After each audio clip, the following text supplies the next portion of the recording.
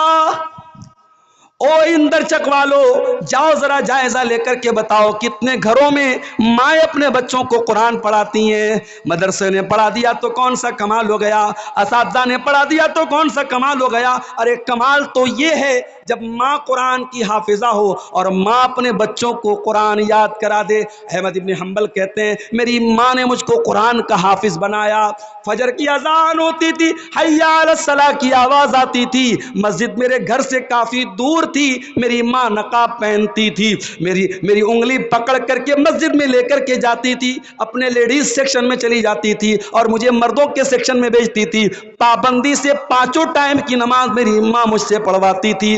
ہو لوگوں، ایسی ماں کی تربیت ملی تو دنیا کو احمد ابن حنبل ملتے ہیں، اتنے بڑے امام ملتے ہیں۔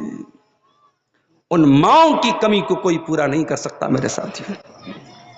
ایک صحابی جن کا نام فروخ تھا، اللہ کے نبی کے صحابی، ان کا نام فروخ تھا، وہ میدان جہاد میں جا رہے تھے، میدان جنگ میں جا رہے تھے، جانے کے ٹائم اپنی بیوی کے پاس آتے ہیں اور 40,000 درہم اپنی بیوی کو دیتے ہوئے کہتے ہیں اے میری بیوی تو پریگننٹ ہے، تجھے بچہ ہونے والا ہے، مجھے نہیں معلوم میں زندہ واپس لوٹوں گا یا نہیں لوٹوں گا، اگر میں نہ لوٹ پاؤں تو یہ 40,000 درہم بہت بڑی رقم ہے، میں دے کر کے جا رہا ہوں، میرا بچہ جو پیدا ہوگا اس بچے کا خیال رکھنا اور اس 40,000 روپے کا صحیح استعمال کرنا، اس کو صحیح جگہ خرچ کرنا۔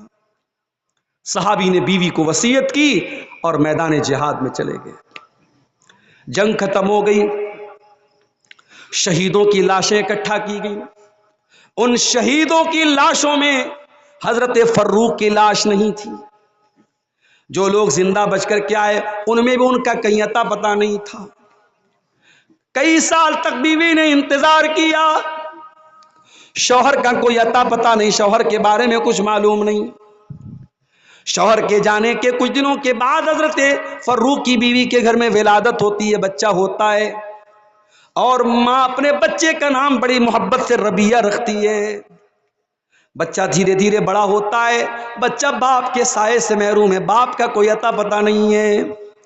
ماں اپنے اس بچے کو بڑی محنت سے پڑھاتی ہے، لکھاتی ہے، اللہ کے نبی کی حدیثوں کا عالم بناتی ہے، نبی کی حدیثوں کی محبت اس کے سینے میں بھرتی ہے، اس دور کے بڑے بڑے ائمہ کے پاس بھیجتی ہے کہ جا میرے بچے تجھے حدیث کا حافظ بننا ہے، تجھے حدیث کا عالم بننا ہے، تجھے بہت بڑا عالم بننا ہے۔ اپنے بیٹے کے اوپر بہت پیسہ خرچ کرتی ہے اور اس کو اپنے دور کا بہت بڑا عالم بنا دیتی ہے وہ ماں۔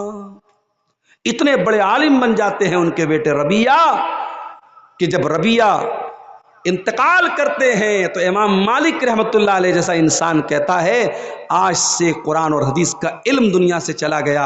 ان امام ربیعۃ الرائے، ان کا نام ربیعۃ الرائے پڑ گیا، وہ جب کوئی رائے دیتے تھے اتنی بھاری اور اتنی وزندار ان کی بات ہوتی تھی کہ ان کا نام ہی پڑ گیا امام ربیعۃ الرائے۔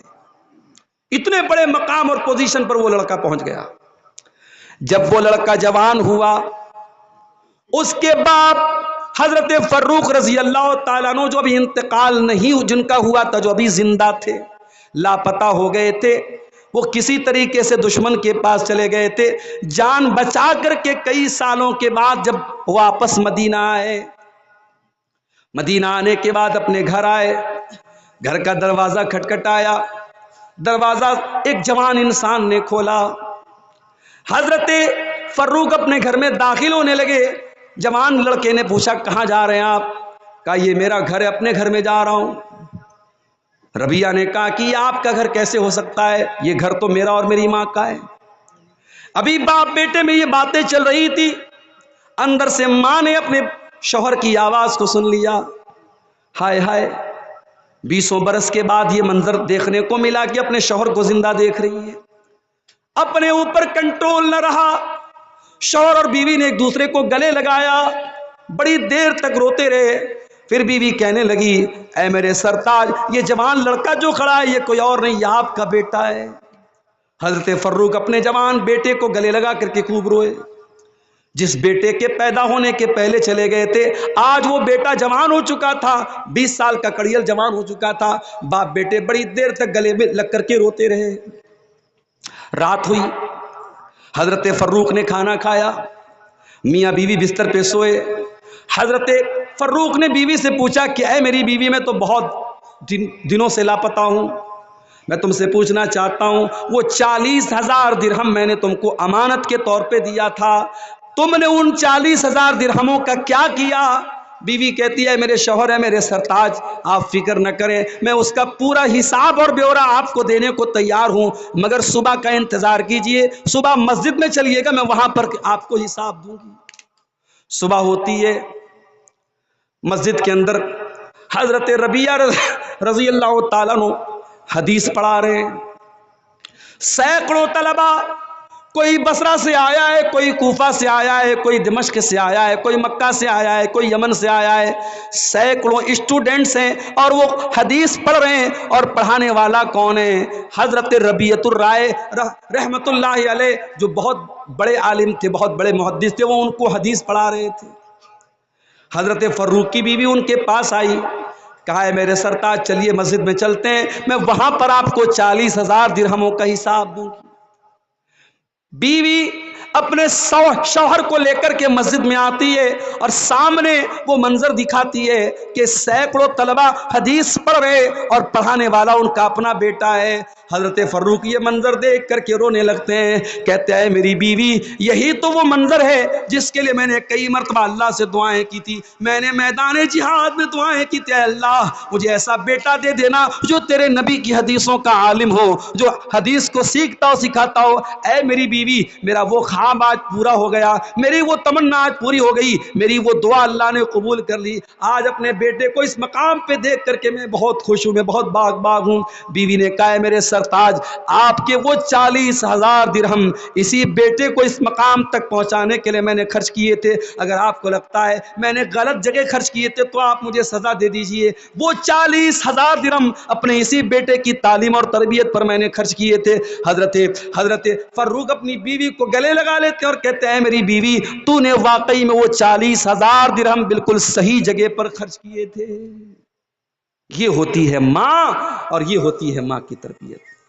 میرے پیارے ساتھیوں، ہمارے نبی رحمت بن کر کے آئے ہیں اور ہمارے نبی نے ماں کو ماں کا درجہ دیا ہے، بیٹی کو بیٹی کا درجہ دیا ہے، بہن کو بہن کا درجہ دیا ہے۔ اے مسلمان لڑکیوں، اگر آپ کو یہ لگتا ہے اسلام نے آپ کو بہت پابندیوں میں جکڑ دیا ہے، ذرا 1400 سال پہلے کا اتہاس پڑھ کے دیکھ لینا کہ 1400 سال پہلے اسلام کے آنے کے پہلے اور جناب محمد رسول اللہ صلی اللہ علیہ وسلم کے آنے کے پہلے، میں یہ تو نہیں کہہ سکتا اسلام کے آنے کے پہلے، یہ الفاظ بھی میرے خیال سے مناسب نہیں ہے، اس لیے کہ بہت سارے لوگ یہ سمجھتے ہیں کہ اسلام صرف 1400 سال پرانا مذہب ہے۔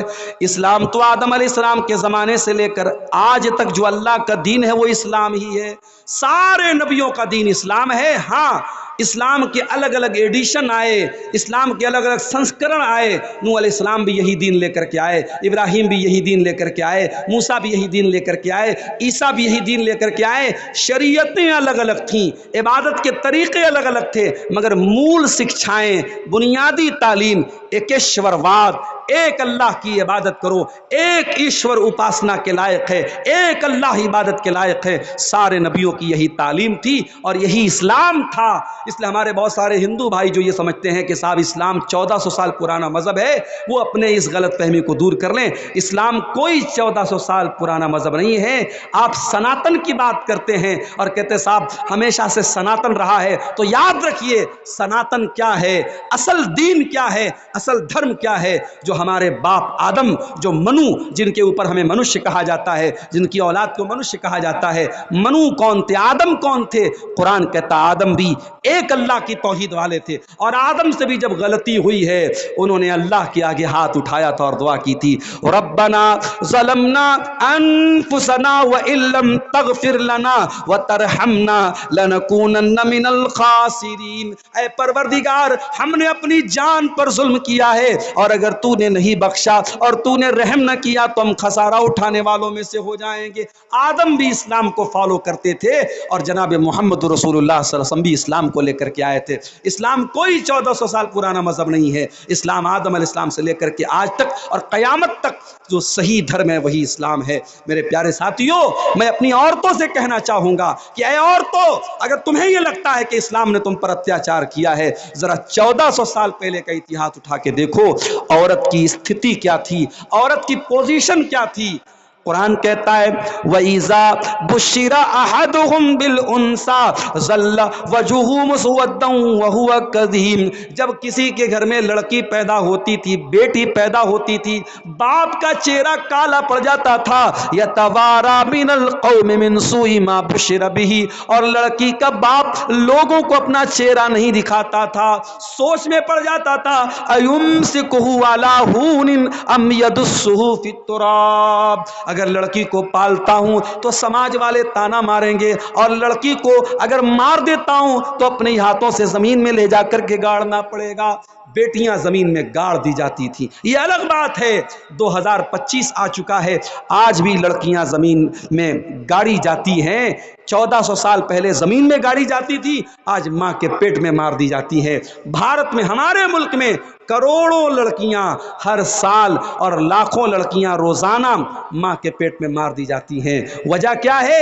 لڑکی کی پرورش مشکل ہے، جہیز دینا پڑے گا، شادی میں زیور دینا پڑے گا۔ آج حالات یہ ہیں، بنارس میں ابھی ایک ہفتہ پہلے حیدرآباد کے ایک صاحب آئے، کہنے لگے مولانا صاحب یہ بتائیے لڑکی کی شادی میں کتنا خرچ آتا ہے آپ کے یہاں؟ میں نے کہا عام طور سے لڑکی کی شادی میں، بنارس کی میں بات کروں، بنارس میں پھر بھی رسم و رواج کم ہیں، لیکن 1,00,000 2 لاکھ تو روپیے تو بہرحال چاہیے۔ کہا کہ مولانا ہمارے حیدرآباد کی سرزمین پہ لڑکی کی شادی کرنا ہے، سب سے پہلے میرج ہال لینا پڑے گا۔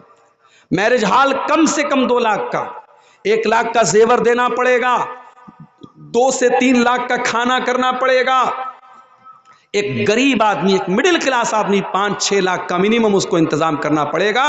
لوگ سود پر قرضہ لے رہے ہیں، لوگ بینکوں سے لون لے رہے ہیں، لوگ اپنا گھر بیچ کر کے اپنی لڑکیوں کی شادی کر رہے ہیں۔ انہوں نے کہا کہ مولانا اس کو روکنے کے لیے آپ کے پاس پلان کیا ہے؟ آپ لوگ تقریریں کر رہے ہیں مگر آپ کی تقریروں سے کوئی اثر ہونے والا نہیں نظر آ رہا ہے۔ آج بھی لڑکیوں کی شادی میں یہ سارا خرچہ ہو رہا ہے اور لوگ کہتے ہیں بھائی حرام کہاں ہے؟ ٹھیک ہے، نبی کے دور میں لڑکی کی شادی پہ دعوت نہیں ہوئی، کیا لڑکی کی شادی کی دعوت حرام ہے؟ حرام تو نہیں ہے، جب حرام نہیں تو ہم کر رہے ہیں۔ میرے پیارے ساتھیوں، ضروری نہیں ہے کہ ہم ہر چیز کو حرام اور حلال کے اینگل سے دیکھیں۔ ٹھیک ہے، لڑکی کا باپ اپنی خوشی سے دعوت دے رہا ہے، ہم حرام نہیں کہہ سکتے، کوئی مفتی اس کو ڈائریکٹ حرام نہیں بولے گا، مگر آپ اس کا انکار تو نہیں کر سکتے کہ نبی کے دور میں اس کا چلن نہیں تھا، نبی کے دور میں کوئی بارات کا چلن نہیں تھا، نبی کے دور میں کوئی ہلدی کی رسم نہیں تھی، نبی کے دور میں کوئی منگنی کی رسم نہیں تھی، نبی کے دور میں طاقت ہو یا نہ ہو، صرف سوسائٹی میں ناک کو بچانے کے لیے مہنگے مہنگے زیورات۔ آج سونے کا دام آپ دیکھیے لاکھ کے قریب چل رہا ہے، اور لڑکی چاہے غریب کی ہو چاہے امیر کی ہو، اتنا زیور ہمیں دینا پڑے گا۔ یہ کیوں آپ نے اپنے اوپر ایک بوجھ ڈال کے رکھا ہے میرے پیارے ساتھیوں؟ اور افسوس تو تب ہوتا ہے جب ان غریب لڑکیوں کے گھر میں شادی کرنے والا لڑکا جو خود بھی بہت غریب ہوتا ہے، اس کا باپ مونچھوں پہ تاؤ دے کے کہتا ہے کہ صاحب ہم 50 لوگوں سے، 100 لوگوں سے، 200 لوگوں سے بارات لے کے آئیں گے۔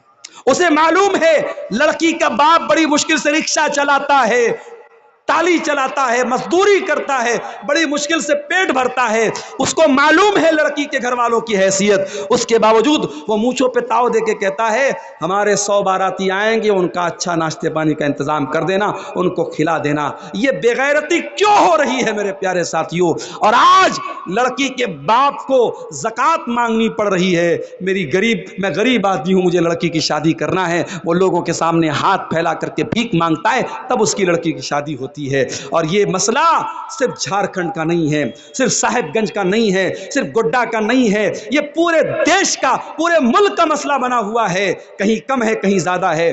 میرے پیارے ساتھیوں، یہ وہ چیزیں ہیں جس نے لڑکی کی پیدائش کو مشکل بنا دیا ہے۔ اچھے اچھے دیندار گھروں میں بھی ہم دیکھتے ہیں، لڑکا پیدا ہوا تو خوشی نظر آتی ہے، لڑکی پیدا ہوئی تو اداسی نظر آتی ہے۔ نہیں میرے پیارے ساتھیوں، میرے نبی نے جو رحمت للعالمین تھے، میرے نبی رحمت بن کر کے آئے، میرے نبی نے کبھی لڑکی کی پیدائش پر اداسی کا حکم نہیں دیا۔ آپ نے تو یہاں تک فرمایا من آل جاریتین حتی تبلغا جاء یوم القیامت انا وہو کہاتین۔ آپ نے اپنی دونوں انگلیوں سے اشارہ کر کے فرمایا 2 لڑکیوں کو پالنے والا، 2 لڑکیوں کا باپ قیامت کے دن اس حال میں آئے گا جس طریقے سے یہ دونوں انگلیاں ایک دوسرے سے ملی ہوئی ہیں، وہ اپنے نبی کے ساتھ قیامت کے دن آئے گا۔ او لڑکی والو، او بیٹی والو، تم خوش نصیب ہو، اللہ نے تم کو جنت میں جانے کا ٹکٹ دے دیا ہے۔ اللہ کے نبی فرماتے ہیں من ابتلی من هذه البنات شيئا كن له سترا من النار۔ جس کو اللہ تعالیٰ بیٹی دے کر کے آزمائے، جس کا امتحان اللہ تعالیٰ بیٹی دے کر کے لیتا ہے اور اس امتحان میں وہ کھرا اتر جاتا ہے، کن لہو سترم من النار، وہ بیٹیاں اپنے ماں باپ کو جہنم کی آگ سے بچانے کا کام کرتی ہیں۔ میرے بھائیوں، بیٹی کو اچھی تعلیم دو، اچھی تربیت دو، حیا والی بنا دو، شرم والی بنا دو، غیرت والی بنا دو، اپنی لڑکی کو ایسا بنا دو اس کے سر کا دوپٹہ کوئی چھین نہ پائے، اپنی بیٹی کو ایسا بنا دو پیار اور محبت کے نام پر کوئی اس کا قدم نہ بہکا پائے۔ اچھی تعلیم دو گے، اچھی تربیت دو گے، یہ بیٹیاں جہنم کی آگ سے بچانے کا کام آپ کو کریں گی۔ وما ارسلناک الا رحمت للعالمین، اے نبی ہم نے آپ کو ساری کائنات کے لیے رحمت بنا کر کے بھیجا۔ ہمارے نبی عورتوں کے لیے بھی رحمت بن کر کے آئے۔ یہی عورت جب نکاح کر کے آپ اپنے گھر میں بیوی کی حیثیت سے لاتے ہیں، قرآن کہتا ہے ہن لباس لکم وانتم لباس لہن۔ اے مردو، جن عورتوں سے تم نے نکاح کیا ہے یہ عورتیں تمہارے لباس کا درجہ رکھتی ہیں۔ جس طریقے سے لباس تمہاری باڈی سے لگا ہوا ہے، تمہارے شریر سے لگا ہوا ہے، یہ عورتیں تمہاری زندگی کا پارٹ ہیں، تمہاری زندگی کا حصہ ہیں، تمہارے جیون کا حصہ ہیں۔ ان عورتوں کے ساتھ پیار اور محبت سے پیش آنا۔ قرآن کہتا ہے وَمِنْ آيَاتِهِ أَنْ خَلَقَ لَكُم مِّنْ أَنفُسِكُمْ أَزْوَاجًا لِتَسْكُنُوا إِلَيْهَا۔ اے میرے بندو، اللہ کی نشانیوں میں سے ایک نشانی یہ بھی ہے کہ اس نے تمہاری بیویوں کو بنایا تاکہ تم ان سے سکون حاصل کرو۔ وَجَعَلَ بَيْنَكُمْ مَوَدَّةً وَرَحْمَةً، اور اللہ نے میاں بیوی کے بیچ میں محبت اور رحمت پیدا کر دی ہے۔ اذان ہو رہی ہے، فجر کی اذان ہونے لگی میرے پیارے ساتھیوں۔ میں یہیں سے اپنی بات کو ختم کرتا ہوں، نماز کا ٹائم ہے، اذان ہو رہی ہے، آپ لوگ نماز پڑھ کے ہی اپنے گھروں کو جائیے گا۔ ماں و بہنوں سے بھی کہوں گا کہ نماز پڑھ کے ہی آپ جو ہے سوئیے گا۔ یہ 2-3 سوال آئے ہیں، مختصر میں جواب سن لیجئے۔ کسی کا شوہر انتقال کر جاتا ہے تو شوہر اور بیوی کے رشتہ دار اس شوہر کی جو بیوی ہے اس کو نیا کپڑا دیتے ہیں، تو کیا یہ قرآن و حدیث کی روشنی میں صحیح ہے یا نہیں؟